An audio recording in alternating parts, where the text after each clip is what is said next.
قال لك انا ننتحر وما ديروش الخبره. في الاول حسيت براسي غادي السر ديالي غيتفضح، ما كنتش باغا يعرفو حتى شي واحد، عارفه غير انتي بوحدك.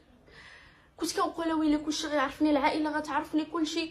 انا في الاول كنت كنفكر غير في عائلتي، ما كنفكر حتى شي واحد وغادي تفضحني حدا كلشي. داكشي علاش قلت لك ما نديرش الخبره. طبيعي راه حتى واحد ما غيبغي يدير الخبره. راه واخا تكون بنت ولا ما عرفت كيفاش دايره، وداك لافي ديال ان يجي واحد يقلبها ولا صعيبه عباد الله.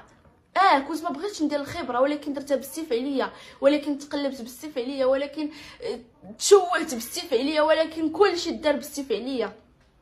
خلي داكشي هكاك، ولكن هادشي كله ما غاديش ندوزو مور غير هكاك، ما يدوزش هكاك. خرجت هي ما عندهاش البكاره، والبنت الاخرى كنت عارفه عندها البكاره. اش هاد المهزله واش هاد البهلان واش هاد التفاهه كتهضري عليها؟ اش هادشي كتهضري عليه؟ انتي اولا كنتي عارفاني، انتيا كنتي عارفه منين انا عاودت لك، كنتي عارفه انني كتقولي لا كنت شك، والشك ديالي طلع في محله، ما كانش شك، كنتي مأكده من الاخبار، كنتي عارفه كل شيء. والبنت الصغيره كنت عارفاها بنت، حيت انتي انا تو سامبلومون انا عاودت لك، والبنت الصغيره راكي عارفاها بنت، حيت ما معاوده لك والو، ما عارفه والو. سالينا الهضره. واللي فيه شي بليه وكان با فعلا راه ما مثلا يدوز لي انا ويخلي اختي. شاد البهلان.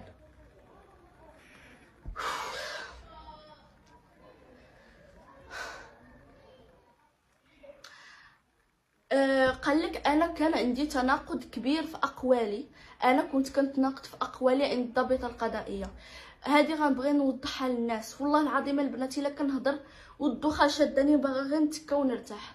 من البارح وانا غير الدوخه والله الا تخيلوا ما عمر في الفيديو شاداني الدوخه، كنهضر وشاداني الدوخه وكنرجف. قال لك انا كاين تناقض في اقوالي، انا ما كاينش تناقض في اقوالي. النهار الاول قلت انا وقع لي بيني وبين راسي المشكل، مشيت من بعدها منين عرفت داكشي اللي كيحافظوا عليه البنات صافي ما كاينش. غلطت مع واحد اللي جابوه اللي دوز عليها عامة الحبس، وما كاينش تناقض في اقوالي. النهار الاول قلت هاد الهضره، النهار الثاني كنقول هاد الهضره، ومازال كنقول هاد الهضره، حيت هاد الهضره هي اللي كاينه.